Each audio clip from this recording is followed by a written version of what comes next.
বিশ্রামপুর থেকে পিকনিক করে বাড়ি ফিরছিল চার বন্ধু, রাহুল, সুপর্ণা, সুদীপ্ত আর মাহি। সকাল থেকে মেঘ করেছিল আকাশে, বৃষ্টির পূর্বাভাস ছিলই। অবশেষে ঠিক বিকেল থেকে বৃষ্টি শুরু হলো, আর সাথে কালবৈশাখী ঝড়। রাহুল ড্রাইভ করছিল। এখনই বৃষ্টি হবার ছিল রে, আবার এই ঝড়। কত দূরে যেতে হবে বলতো? গাড়ি তো চালানোই যাচ্ছে না। একটু দাঁড়িয়ে যা না, এত বৃষ্টি আর ঝড়ে ড্রাইভ করার দরকার কি? কাজগুলো বন্ধ করে দে তো সবাই, পুরো ঢুকে পুরো গাড়িটাই নোংরা হয়ে যাচ্ছে। সবাই গাড়ির কাজ বন্ধ করলো। রাহুল গাড়ি থামালো। সবাই সেই বাড়ির নিচে একটা ছাউনির তলায় গিয়ে দাঁড়ালো।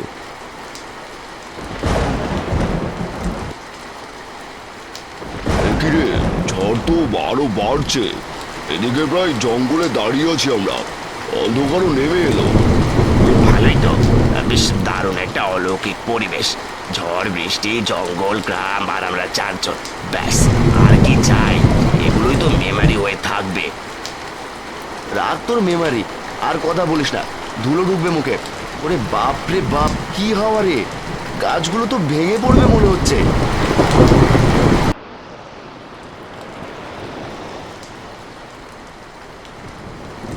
আরে কাল বৈশাখী এসেছে ভাই, আজ তো আমরা গেলাম। এখানেই থাকতে হবে মনে হচ্ছে। কি বলছিস কি? এই ফাঁকা জায়গায়? ঠিকই তো বলছে, যেভাবে ঝড় হচ্ছে মনে হয় না আর এখান থেকে নড়তে পারবো। এদিকে দেখ, সবে 5:30 বাজে। কালবৈশাখীর দাপটে এখনই অন্ধকার হয়ে গেল চারিদিক। ঝড় আরো বাড়তে লাগলো, সাথে বৃষ্টিও, আর সঙ্গে আকাশ বাতাস ভেঙে বজ্রপাত শুরু হলো। সবাই একভাবে দাঁড়িয়ে রইল। প্রায় 2 ঘন্টা পর ঝড় বৃষ্টি একটু থামলো। রাহুল, আর দেরি করিস না, চল চল এবার।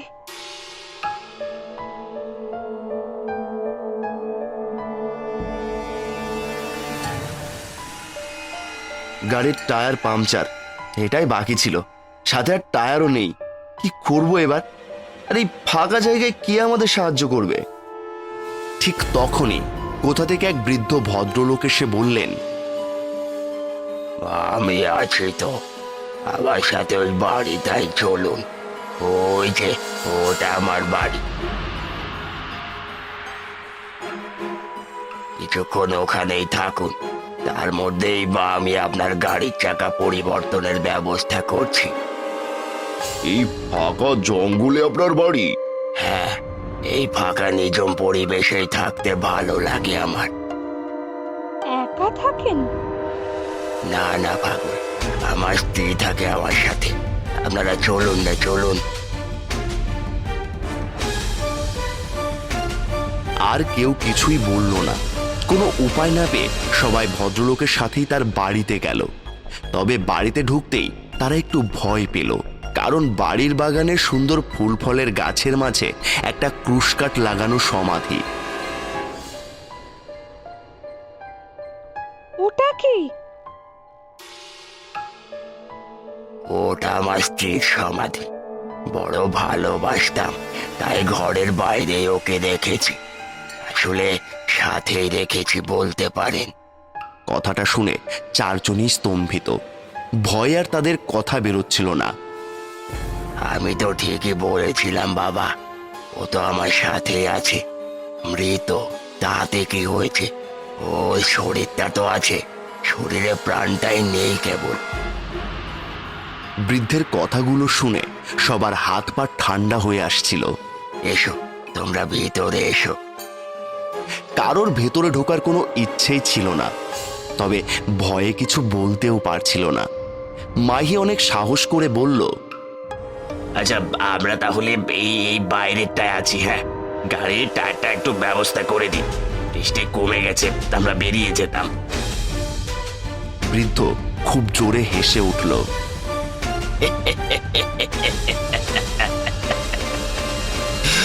ভয় পাচ্ছ?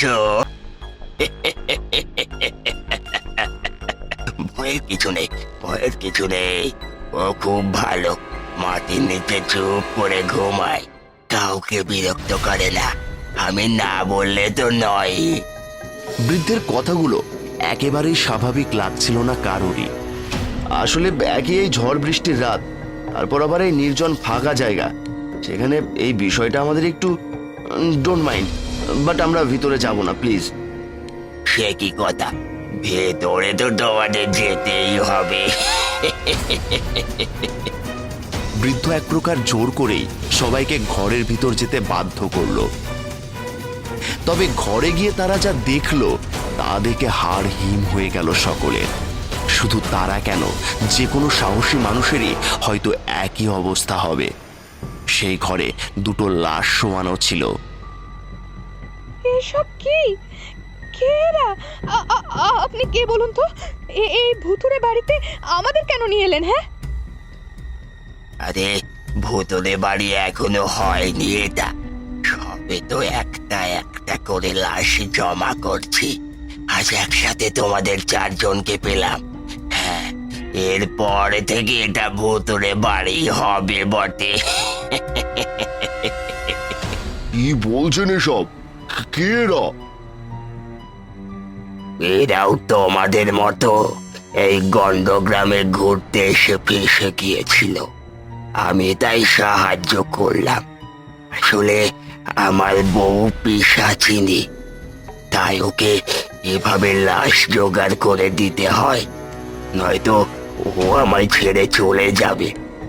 এটা তো আমি হতে দিতে পারি না, বলো। এই সব ফালতু কথা বলে চলেছেন। ফালতু নয়, ফালতু নয়, ফালতু নয়। মানুষের রক্ত না খেলে ও যে থাকবে না আমার কাছে।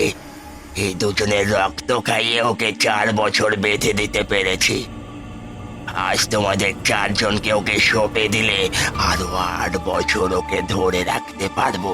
অর্থাৎ 12টা বছরও আমার কাছেই থাকবে, এটা নিশ্চিত। আর কি চাই? তারপর হয়তো আমি আর থাকবো না। সবাই ঘর থেকে দৌড়ে পালাতে যাচ্ছিল, এমন সময় দরজার বাইরে এক বিকট রূপের বৃদ্ধা নারী তাদের পথ আটকালো।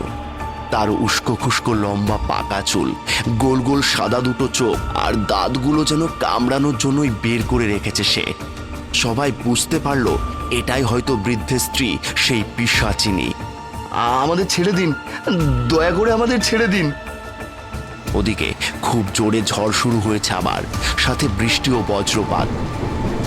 এই কাল বৈশাখীর রাতে কি করে বাড়ি ফিরবি তোরা? থাকতে তো তোদের এখানেই হবে। আয় আয়, আমার কাছে আয়, আমার কাছে আয়। চারজনে যে যেদিকে পারলো ছুটতে লাগলো। সেই বৃদ্ধা পিশাচিনী ঝাঁপিয়ে পড়লো প্রথমে রাহুলের কাঁধের ওপর, আর ওর গলাটা টিপে ধরলো। তা দেখে 3 বন্ধুই দাঁড়িয়ে গেল। রাহুল প্রাণপণে বাঁচাতে চেষ্টা করছিল নিজেকে, কিন্তু সেই ভীষণ শক্তিশালী পিশাচিনীর কাছে তার শক্তির নেহাতে একটা শিশুর মতো। অসহায় হয়ে তার বন্ধুরা তাকে দেখছিল। হঠাৎই সুদীপ্তর চোখ গেল ক্রুশ কাঠটার দিকে।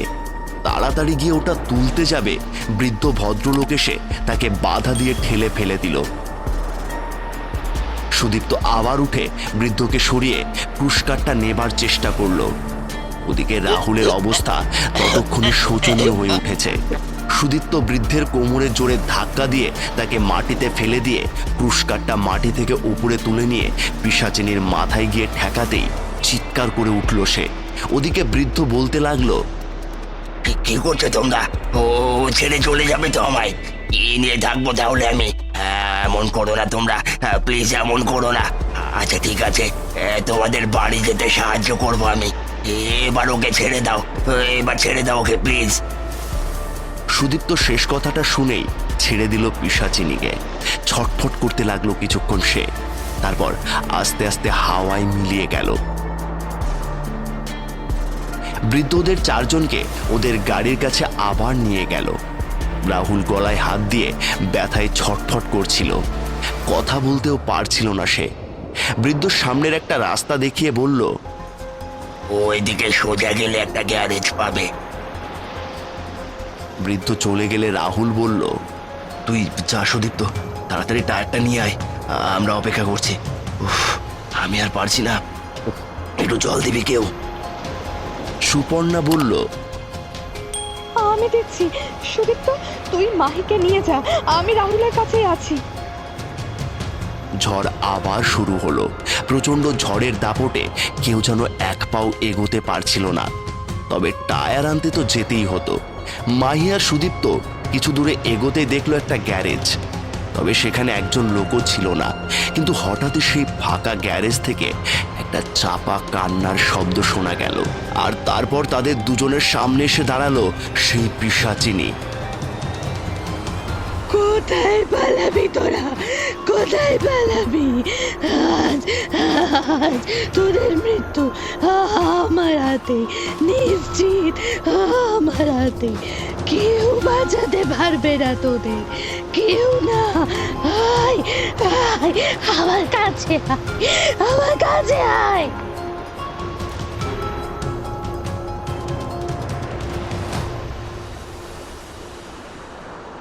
কি রে, কি হলো তোদের? টায়ার পেলি না? তারপরে রাহুল আর সুপর্ণা দেখল সুদীপ্ত আর মাহির পিছনে সেই পিশাচিনী দাঁড়িয়ে বিকট অট্টহাসিতে ফেটে পড়ল সে। আকাশে বাতাসে বজ্রপাতের থেকেও যেন ভয়ঙ্কর সেই পিশাচিনীর অট্টহাসি। ভয়ে চারজন একে অপরের হাত চেপে ধরল আর চোখটা বন্ধ করে নিল।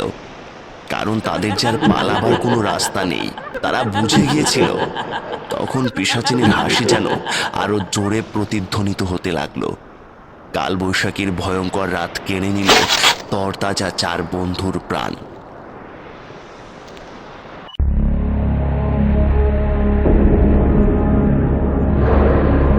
সো বন্ধুরা, কেমন লাগলো আমাদের আজকের ভিডিওটি? ভালো লাগলে অবশ্যই লাইক, কমেন্ট ও শেয়ার করে আপনার মতামত জানান। আর হ্যাঁ, অবশ্যই আমাদের চ্যানেলটি সাবস্ক্রাইব করতে একদম ভুলবেন না। আজকের মতো শুভরাত্রি। আবার ফিরছি পরবর্তী গল্পে।